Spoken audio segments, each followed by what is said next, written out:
All right, this is Taboo Topics continuing with addiction. How do I know if I have an addiction?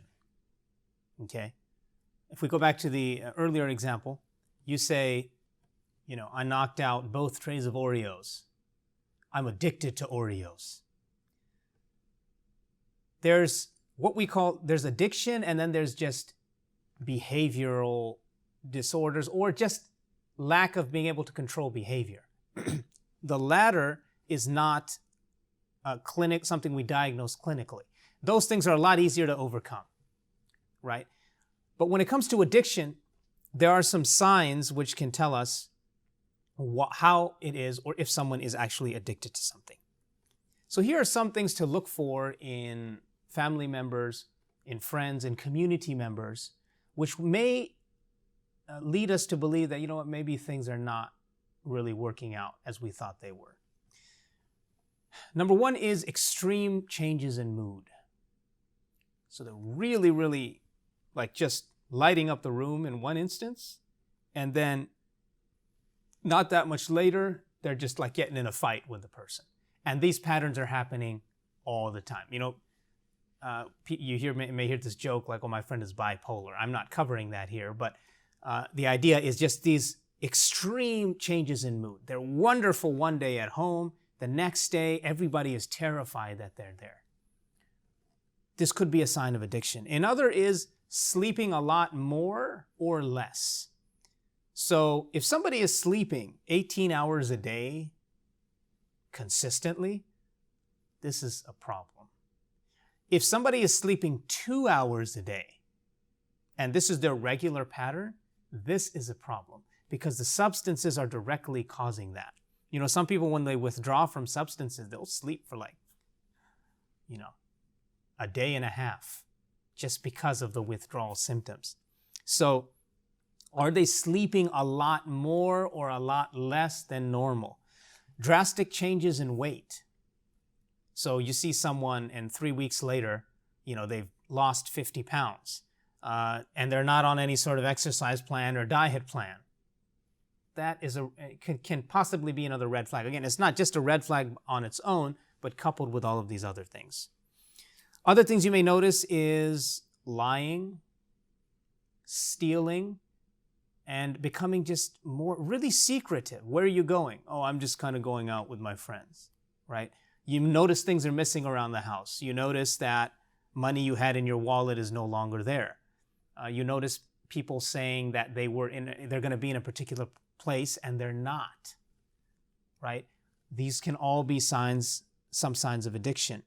You'll see changes in social groups. So they used to go and be at the local masjid. You'll hear this a lot. They used to be at the local masjid, and then they just kind of drop off. And now they're kind of hanging out with other people that maybe they shouldn't be hanging out with. You will see an obsession with the substance. So let's say you catch them, okay, yes, I was smoking this, drinking this, I'm never going to do it again. There's just this obsession. They can't give it up. It's dominating their life, right? It seems like they say, I'm never going to do this again, and then they get back and they're doing it again. You will see use despite harm. So even though it's harming them physically, even though it's harming their relationships, even though it's harming their work, they continue to use it. It's like there's no end in sight. Even though there's harm. Now, logically, you would think, why would you keep using this when it's causing you so much damage? I had a client one time, as I'm doing the intake interview, he's trying to tell me, he's like, I don't have a drinking problem. It's like, you have cirrhosis of the liver. What do you mean you don't have a drinking problem? Just total denial and continued use despite this harm. And it's like they're not able to see it. Allah subhanahu wa ta'ala called khamr. Let me tell you, alcohol is nothing more than a legal drug. That's all it is. It just happens to be legal. إنما الخمر والميسر والأنصاب رجس من عمل الشيطان. Intoxicants and gambling and this jahiliyyah practice that they used to do, mentioned in this verse, these are all like filth from shaitan. And, when you ask the average person, if you be honest and tell me about when you think of alcohol, they're going to tell you, I think of a good time and attractive people laughing by the pool and things like this. And I wish they could just see what so much of that reality is. every single person who drinks is not going to become an alcoholic and kill someone as a drunk driver. But the damage to society is so great. There is a reason why Allah subhanahu wa ta'ala said that the harm outweighs any benefit that it may have. And so that's why it is completely forbidden. So you will see individuals continue to use despite the harm that it is causing to their family. You will see withdrawal. You know, when some people are so severely addicted to certain drugs, you cannot just cut it off because it will actually kill them, because their body has become accustomed to having it in their system. So you have withdrawal symptoms, you know, shakes, chills, people become really uneasy, and it's really, it's all goes back to the substance. So if you're seeing people, again, if this is happening in your family, this may be a sign. And then denial. Oh, I'm not doing this. I don't have a problem. Usually with Muslims, it's just flat out denial. I'm not doing this. But we saw that, you were at the party. No, they were doing it. I wasn't doing it, right? Just flat out, complete denial. And that doesn't really get anyone anywhere, right? So these are some signs of possible addiction. And this is serious addiction. Now, that doesn't mean that someone who has, drinking once a week, that's not acceptable for a Muslim, right? But they may not necessarily have an addiction.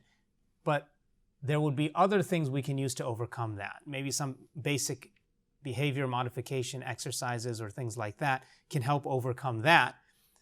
But when it's serious like this, and this is the stuff which is ripping families apart. And that's why we're spending time on it. There's various treatments. There are behavioral strategies, again, for severe addiction or not. This can include going off to rehabilitation centers and spending time there. There are 12-step programs which have a more spiritual basis, but the first step in any 12-step program is to admit that there is a problem. So if we're not willing to admit there's a problem as a community, as a society, as a family, then nobody is going to be able to get any help that they deserve. So these are some of the signs of addiction. And if you see someone who you care about, who you're concerned about displaying some of these signs, it may be worth inquiring and approaching the subject so that inshallah they do not continue to go down this path which can lead to so much destruction and devastation.